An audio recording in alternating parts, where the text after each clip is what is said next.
کی ضرورت پڑ جائے. میں عمرہ کرنے گیا, میں نے دیکھا ایک آدمی طواف کر رہا تھا اور اس نے ایک بوڑھی عورت کو اپنے کندھے پہ بٹھا رکھا تھا. اس عورت کی ایک ٹانگ ادھر آئی ہوئی تھی اور ایک ٹانگ ادھر آئی ہوئی تھی, اور وہ بوڑھی عورت یہاں بیٹھی ہوئی تھی, اور جس نوجوان نے اپنے کندھے پہ بٹھا رکھا تھا وہ اس کا سر بھی پکڑے ہوئے تھی, اور برابر میں بھی چل رہا تھا.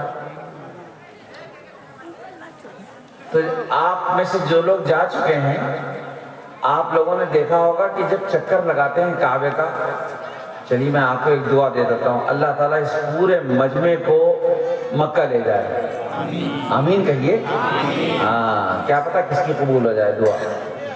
تو جب حجر اسود کے سامنے جاتے ہیں, جب چکر لگاتے لگاتے وہاں پہنچتے ہیں, تو اگر قریب ہو آدمی تو چومتا ہے, دور ہے تو خالی ہاتھ اٹھا کر بس اتنا کر دیتا ہے, ادھر ہاتھ اٹھاتا ہے اور اپنے بوسہ دے دیتا ہے.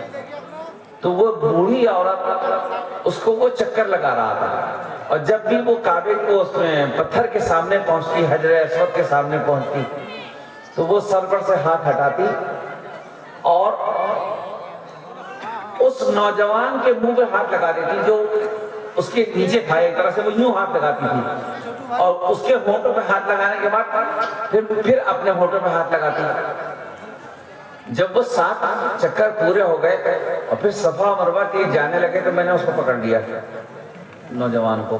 میں نے کہا ایک بات تو بتاؤ بھیا, کہاں سے آئے ہو تم؟ کہنے لگا ہندوستان سے آئے ہیں. اگلی بات جو اس نے کہی وہ اور بھی حیران کرنے والی ہے. میں نے کہا ہندوستان میں کہاں رہتے ہو؟ کہنے لگا مغربی بنگال میں رہتا ہوں. پھر میں نے اس سے اور بھی پوچھا, میں نے کہا اچھا مغربی بنگال میں تو میں بھی جا چکا ہوں کئی مرتبہ, مغربی بنگال میں تم کہاں رہتے ہو؟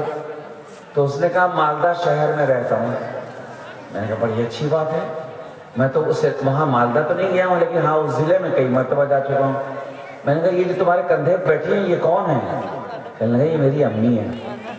میری امی چل نہیں پاتی, میں نے یہ نیت کی تھی کہ میں اپنی ماں کو اپنے کندھے پہ بٹھا کے حج کراؤں گا, لیکن میری ماں کی صحت اس لائق نہیں ہے کہ وہ حج تک رک سکیں. کیا پتا وہ زندہ رہتی ہیں حج تک نہیں رہتی. تو میں نے سوچا اپنی ماں کو عمرہ کروا لوں. تو میں اپنی ماں کو بٹھا کے چکر لگا رہا, اور ماں کے دانت بھی نہیں تھے منہ میں, ہلکی ہلکی سی آنکھیں کھلی ہوئی, یعنی بالکل آخری پڑاؤ پر تھی اپنی زندگی کے وہ. اور وہ خوش نصیب بیٹا اپنی ماں کے بوجھ کو کندھے پر رکھ کر اور کعبے کا طواف کروا رہا ہے. ذرا دل پہ ہاتھ رکھ کے کہیے گا اللہ کو رحم نہیں آیا ہوگا اس بیٹے پر؟ اللہ کو رحم آیا ہوگا اس بیٹے پر.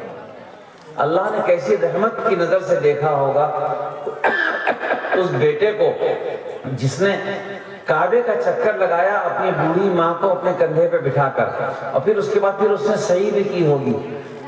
وہ بہت لمبا سفر ہوتا ہے پورا, ایک یہاں سے وہاں تک, وہاں سے یہاں تک دوڑ دوڑ کے جانا, ایک خاص جگہ پر آ کے دوڑنا, پھر آہستہ چلنا. یہ آسان کام نہیں ہے. آدمی پیدل چلتا ہے تھک جاتا ہے, اس نے تو کسی کو بٹھا کے اپنے کندھے پر. پھر میں نے ایک بات اس سے کہی, میں نے کہا بیٹا ایک بات تو بتاؤ, تم ایسے علاقے سے آئے ہو جہاں میں خود بھی جا چکا ہوں, وہاں مسلمان بھی بہت رہتے ہیں, تم کو یہ بوجھ نہیں لگ رہا ہے؟ تو اس نے ایک بات کہی, اس بات سے میں کانپ گیا. اس نے کہا یہ بوجھ تو میں نے تھوڑی دیر کے لیے اٹھا رہا ہوں, اس نے 9 مہینے مجھے یہاں اٹھایا, اس نے 9 مہینے تک مجھے یہاں اٹھایا, یہاں رکھا ہے 9 مہینے میری ماں نے. اور ان 9 مہینوں میں نہ یہ ٹھیک سے سوئی ہوگی, نہ یہ ٹھیک سے کھایا ہوگا اس نے, نہ یہ چین سے بیٹھی ہوگی, نہ یہ کہیں جاتی ہوگی, نہ کسی خوشی میں شریک ہوتی ہوگی, نہ کسی کیا غم میں جاتی ہوگی, کیونکہ میں تھا اس کے پیٹ میں. تو ان 9 مہینے کا بدلہ یہ 6-7 چکروں میں کیسے پورا ہو سکتا ہے؟ ہائے ہائے ہائے ہائے. بالکل یہی بات حضرت عبداللہ ابن عمر رضی اللہ تعالیٰ عنہ کعبے کے پاس بیٹھے ہوئے ہیں, اور ایک آدمی اپنی ماں کو چکر لگا رہا ہے طواف کا. طواف کا چکر لگانے کے بعد اس نے صحابی رسول سے پوچھا، اے اللہ کے رسول کے صحابی ذرا یہ بتائیے کہ میں نے اپنی ماں کو یہ جو طواف کروایا ہے، کیا میں نے ماں کا حق ادا کر دیا؟ تو صحابی رسول نے جواب دیا، حق ادا کرنے کی بات کر رہے ہو؟ جب تم اس کے پیٹ میں تھے اور اس کو درد ہوتا تھا تو ایک آہ نکلتی تھی اس کے پیٹ سے، یہ اس آہ کا بدلہ بھی نہیں ہوا اب تک، ایک آہ کا بدلہ بھی نہیں ہوا، تم 9 مہینے کی بات کرتے ہو؟ تو ہماری ماں نے اور ہمارے باپوں نے بڑا احسان کیا ہمارے اوپر، ہم ماں کو مارتے ہیں۔ کتنے لوگ ہیں ایسے، کتنے نوجوان ہیں، اگر یہاں بیٹھے ہیں، کبھی کسی نوجوان نے بدتمیزی کی ہے اپنے ماں باپ سے، تو یہیں بیٹھے بیٹھے اللہ کی بارگاہ میں وہ دعا کرے، اے اللہ اگر میں نے کبھی گستاخی کی اپنے ماں باپ کے ساتھ تو اے پروردگار میرے گناہوں کو معاف کر دے۔ اور اگر ماں باپ زندہ ہیں تو جائیے گا ان کے پاس، آج رات میں ہی جائیے گا، ان کے پیر پکڑ لیجیے گا اور ان سے کہیے گا جو غلطی ہو گئی ہے ہم سے اس کو معاف کر دیجیے، آئندہ نہیں کریں گے ایسے کام۔ قرآن کہتا ہے وَلَا تَنْهَرْهُمَا، جھڑکنا بھی نہیں ان کو، وَقُلْ لَهُمَا قَوْلًا كَرِيمًا وَاخْفِضْ لَهُمَا جَنَاحَ الذُّلِّ مِنَ الرَّحْمَةِ۔ اور ایک آخر میں ایک آیت بڑی پیاری ہے قرآن کی، اور اس آیت کا کیا مطلب ہے؟ مطلب یہ کہ وہ آیت اللہ تعالیٰ نے بندوں کو سکھائی اور یہ کہہ کر سکھائی کہ بندو تم لوگ مجھ سے مانگنا اور یہ کہنا اے ہمارے رب ان دونوں پر رحم فرما، جیسے ان دونوں نے جب میں چھوٹا تھا مجھے پالا پوسا، مجھ سے محبت کی، میرے اوپر رحم کیا، اے اللہ تو ان دونوں پر رحم کر۔ اللہ نے سکھائی یہ آیت، اس کا کیا مطلب ہے؟ اللہ کہہ رہا ہے یہ آیت ہم قبول کر چکے ہیں، یہ ہمارے ہاں سے منظور شدہ ہے یہ آیت، رب ارحمہما کما ربیانی صغیرا، تم ہم سے مانگو، ہم منظور کر چکے ہیں یہ آیت، ہم قبول کر لیں گے، ہم تمہارے ماں باپ پر رحم کر دیں گے، ہاں تم مانگو تو صحیح۔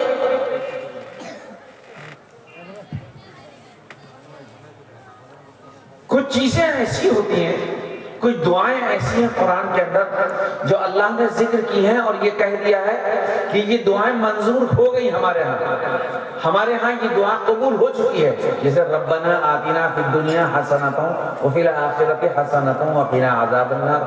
آپ سب کو یہ دعا یاد ہوگی، یہ اللہ نے سکھائی ہے قرآن میں یہ دعا، اور سکھانے کا کیا مطلب؟ اللہ کہہ رہا ہم سے ایسے مانگو گے تو ہم قبول کر لیں گے، ہم سے کہنا اے اللہ رب دنیا اور آخرت دونوں جگہ میں ہمیں اچھائیاں دے دے، یہ مانگو ہم سے، ہم دیں گے تمہیں، کیونکہ ہم نے سکھایا ہے تم کو مانگنا۔